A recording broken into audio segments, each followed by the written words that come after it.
Halo pemirsa, kembali hadir di sela-sela aktivitas Anda. Bersama saya, Andini Oktaviani, yang akan memberikan sejumlah informasi berita terkini di redaksi Jabar Express. Informasi pertama, Sekretaris Dinas Perhubungan Kota Bandung, Hairul Rizal, kembali singgung soal permohonan justice kolaborator di persidangan kasus suap Smart City Bandung yang digelar di Pengadilan Tipikor Bandung pada Rabu siang. Melalui kuasa hukumnya yakni Tito Hanantakusuma, Rizal disebut mengajukan justice kolaborator atas arahan tim penyidik KPK. Rizal pun mengaku akan membongkar semua pihak yang menerima aliran dana dari proyek Dishub Kota Bandung ini. Sidang kasus suap pengadaan CCTV dan Internet Server Provider atau ISP dengan terdakwa Wali Kota Bandung nonaktif Yana Mulyana, Dadang Darmawan, mantan Kadishub Kota Bandung, dan Hairul Rizal, mantan Sekdishub Kota Bandung, kembali digelar di Pengadilan Tipikor Bandung Rabu siang dengan agenda saksi. Hal menarik dari sidang kali ini yakni Sekretaris Dinas Perhubungan Kota Bandung, Hairul Rizal, kembali singgung soal permohonan justice collaboration di persidangan. Melalui kuasa hukumnya Tito Hanantakusuma, Rizal disebut mengajukan JC atas arahan tim penyidik KPK.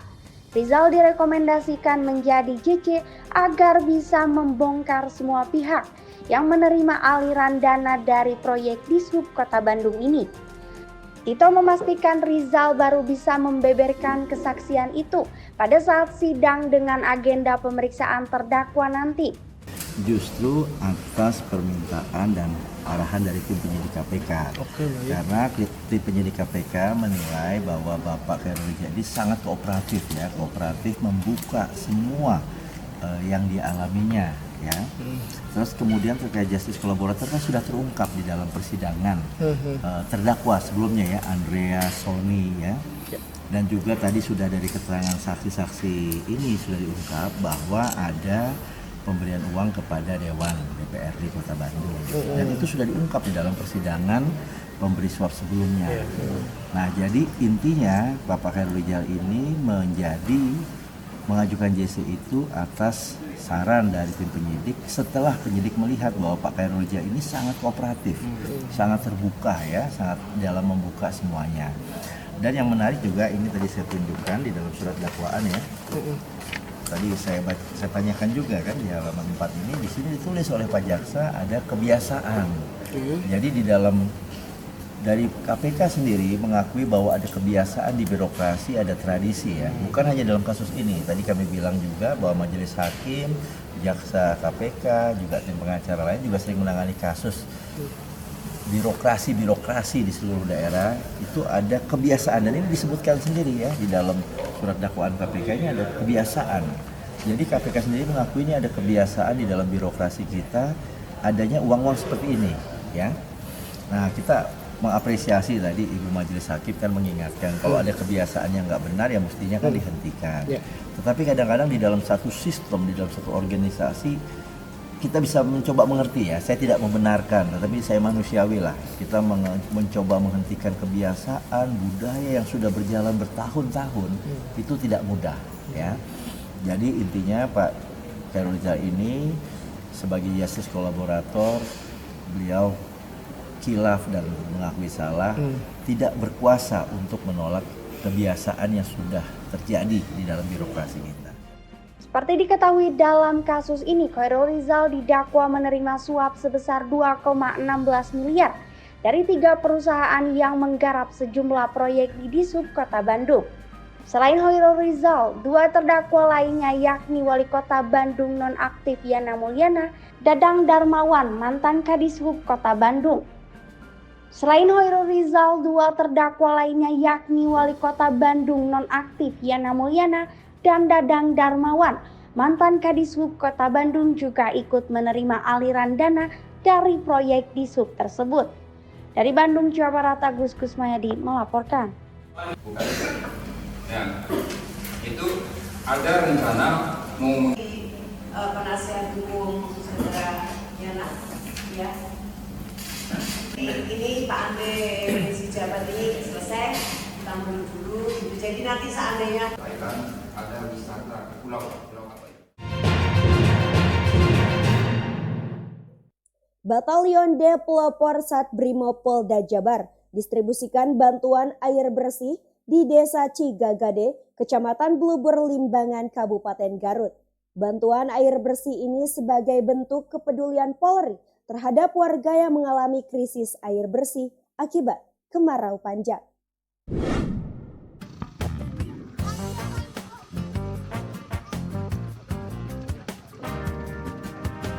Sebagai bentuk kepedulian Polri terhadap warga yang mengalami krisis air bersih akibat kemarau panjang, Batalion D Pelopor Satbrimo Polda Jawa Barat mendistribusikan bantuan air bersih kepada warga Desa Cigagade, Kecamatan Blubur Limbangan, Kabupaten Garut. Warga Cigagade ini mulai merasakan dampak kemarau panjang yang terjadi tahun ini, di mana sumber air seperti sumur mengalami kekeringan. Bantuan air bersih ini pun disambut warga dengan membawa jerigen dan ember. Warga antri untuk mendapatkan air bersih tersebut. Selain di Desa Cigagade, bantuan air bersih ini pun disalurkan Satbrimo Polda Jabar di kawasan Desa Cibunar, Kecamatan Malambong. Masing-masing lokasi diberikan satu tangki yang bermuatan 5.000 liter air bersih. Rencananya bantuan air bersih ini akan dilakukan Satbrimo Polda Jabar di seluruh wilayah rawan kekeringan di Kabupaten Garut. Dari Garut, Jawa Barat, Agus Kusmayadi melaporkan.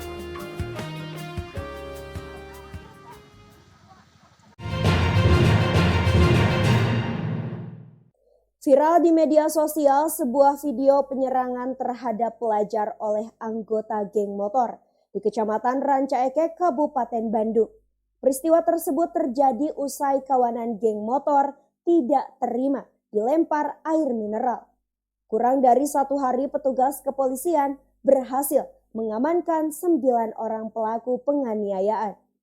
Guna mempertanggungjawabkan perbuatannya, pelaku terpaksa harus berurusan dengan hukum dengan ancaman kurungan penjara maksimal 5,5 tahun. Sidang putusan kasus suap pengadaan CCTV dan penyedia jasa internet dalam program Bandung Smart City digelar di Pengadilan Tipikor Bandung pada Senin siang.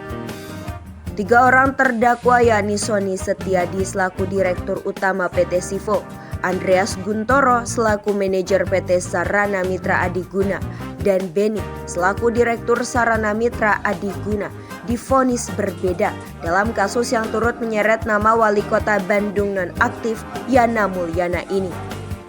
Dalam amar putusannya, Majelis Hakim yang diketahui oleh Hera Kartiningsih menjatuhkan hukuman kepada Sony Setiadi 1 tahun 6 bulan penjara, subsidiar 6 bulan kurungan, serta denda 100 juta rupiah. Ia dinilai terbukti memberikan suap senilai 186 juta rupiah secara berkala kepada Yana Mulyana dan Hoirul Rizal. Sementara itu, Andreas Guntoro selaku manajer PT Sarana Mitra Adiguna dan Beni selaku Direktur Sarana Mitra Adiguna masing-masing divonis 2 tahun penjara oleh Majelis Hakim.